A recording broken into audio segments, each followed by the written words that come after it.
This is a quick tutorial on how to use the QSys UCI generator plugin to control a simple audio and lighting system. We're going to be using the UI we built to control two zones of audio being fed from a single routable source selector, as well as a simple Philips Hue lighting system. After we've finished, this is what the finished product will look like.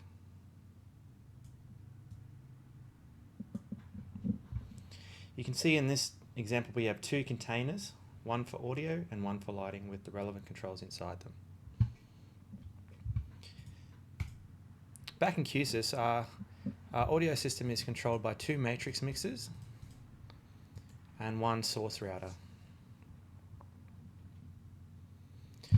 To configure the plugin, drag it into your design and start by updating the UI containers. In this case, we've got two containers, so I'm going to set this to 2.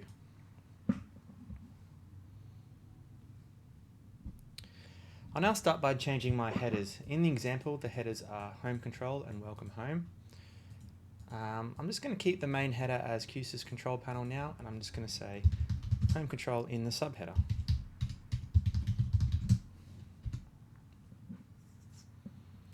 I'll turn on feedback just for this demonstration, but it's not always required and is only needed if there is some secondary source acting on the controls. So for example, if there was another UCI viewer controlling the same items, you could bring the output back into the plugin so you have feedback both ways.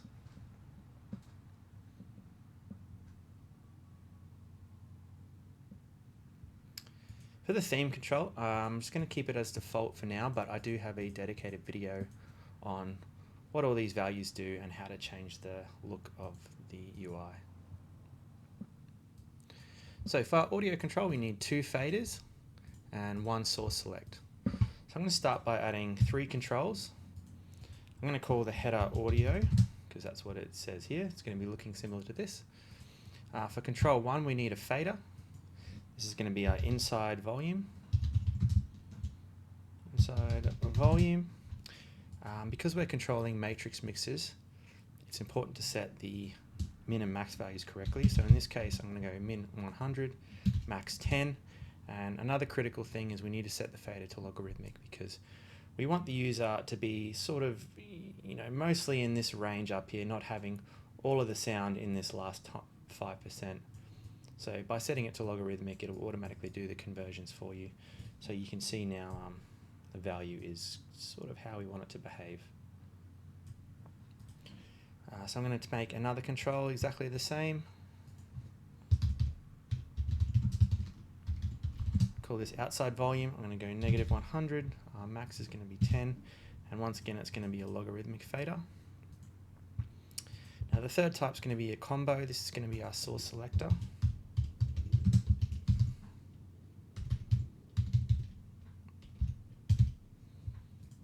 And for my options, I'm just going to put in some placeholders here. So we have BGM, aux, and Bluetooth. So we've just built our first card. Now we're going to move on to our second card. This is going to be lighting control. Just going to call it lighting. And once again, we're going to have 3 faders. The first fader is going to be a button, which is going to output as a toggle in QSys. This is going to be our power control. Then our second one is going to be a fader, which is going to be our brightness.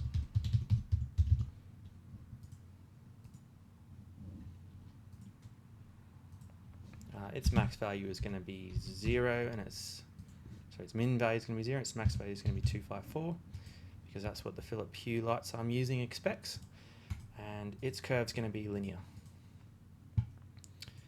Last control type is just going to be a combo box. I'm just going to call it presets, and then we can add a few options in here like red, warm white, blue, etc. Whatever you need to add. Okay, so now we've finished that, we can go check out what our UI looks like.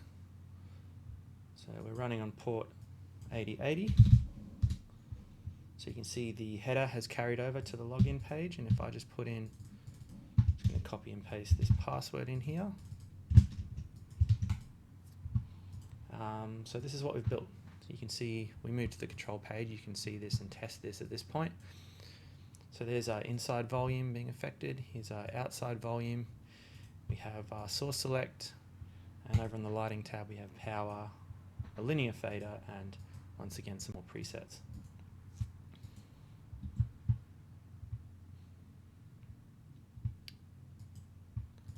So down in the control pins, we can now start wiring our design. So if I open container 1, this pertains to our audio container. I'm going to want to expose the inside volume, the outside volume, and with the combo box you have the choice between a string and a value. So if you want to use a string, you can do stuff like string matching to create radio buttons or however you like to use it. In this case I'm interacting with a router, so I'm going to select the value because basically I can feed the value into the select pin of the router to create radio buttons nice and easily. So I'm just going to wire up the, you could use tags for this, but just for the sake of simplicity I'm just going to wire up the inside volume to our gain block, the outside volume to our gain block. It's actually a matrix mixer, sorry. And our source select, I'm just going to grab the tag that's here and I'm going to put that there. So now if I go back into my design and back to the control panel, what was our password again?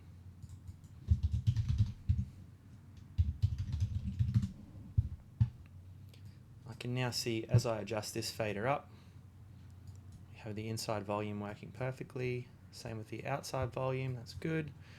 Now our source select, it's on BGM at the moment, which is the first source. This should act as radio buttons, which it does. That's perfect. And if something else then acts on, for example, these faders, at the moment we don't have them brought back into the plugin, but I'll show you how to do that now. So here we would take the output of this and we would call it inside feedback. And then I could bring this into the other side of the plugin, and as long as this feedback is enabled here,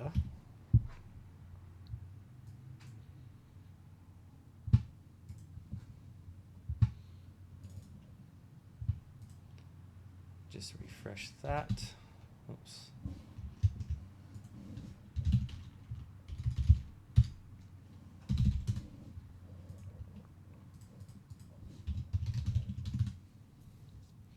Now if something else adjusts this fader, the front end should also update and receive feedback on the socket. As you can see, it just did that there.